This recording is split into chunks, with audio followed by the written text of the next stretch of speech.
கார்த்திகை மாசம் பிறந்தால் அந்த ஐயப்பனோட சபரிமலை யாத்திரை செல்ல வேண்டும் என்ற எண்ணம் ஒவ்வொரு கார்த்திகை மாசமும் ஐயப்பமார்கள் எல்லாருக்கும் மனசுலயும் எப்படா இந்த மலைக்கு போயிட்டு வரணுங்கிற ஏக்கம் எல்லாருக்கும் இருக்கும்.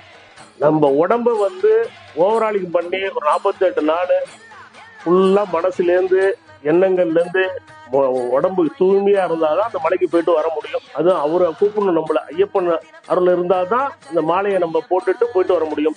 ஐயப்பன் கோவில்ல உள்ளது பொறுத்தளவுக்கு நம்ம போனோம்னா அந்த 48 நாள் விரதங்கிறது இதுக்குதாங்க இருக்கணும். நம்ம உடம்ப சுத்தம் பண்ணிட்டு தூய்மையா போய் அந்த ஐயப்பனை தரிசனம் பண்ணுவோம் அந்த 18 படி ஏறி. அது மட்டும் இல்ல, எல்லா தெய்வங்களும் மாதிரி இல்ல, ஐயப்பன் நம்ம என்ன வேண்டிக்கிறோமோ அது அப்படியே நடக்கும். காரணம் என்னன்னு கேட்டீங்கன்னா, இப்ப நம்ம உடம்ப கஷ்டப்படுத்திக்கிட்டு போய் மலையில போய் சாமி கும்பிடுற பாத்தீங்கன்னா அந்த பெரிய பாதையில 48 மைல்ல போனவங்களுக்கு தான் தெரியும். 2 கை இருக்காது, 2 கால் இருக்காது. அவரு முடி கட்டிட்டு வருவாரு. அவரு ஒருத்தர் முதுகுல தோல்ல தூக்கி வச்சுக்கிட்டு இவர் முடிய அவர் தலையில வச்சுக்கிட்டு 48 மைல்ல நடந்திருக்காங்க, நான் பாத்திருக்கேன். ஐயப்பன் மட்டும் இந்த மகிமை நம்ம என்ன நினைக்கிறோமோ அது நடத்தி கொடுப்பாரு. ஐயப்பன்லாம் நம்ம என்ன சக்தி வாய்ந்த தெய்வங்க. அது கலியுகத்துல, அதாவது நம்ம கண்கண்ட தெய்வம் பார்க்கல, அது இந்த ஐயப்பன் தாங்க. இந்த 18 படியை ஏறி விரதம் இருந்து அந்த இருமுடியை எடுத்துட்டு போறதோட பலன் என்னன்னு கேட்டீங்கன்னா, இருமுடி இல்லாம போகலாம், பின்பக்கமா போகணும்.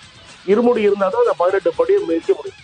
இந்த 18 படியை பரசுராமர் பிரதிஷ்டை பண்ணது ஒவ்வொரு தெய்வங்களையும் வச்சு. அதனால நம்ம விரதம் இருந்து இந்த 18 படியை மிதிக்கிறதுல பலன் தான் ஐயப்பனுக்கு. அதுக்கப்புறம் போய் ஐயப்பனை நம்ம கும்பிடுறோம். ஆனா இந்த 18 படியை மிதிச்சுட்டு வரணுங்க.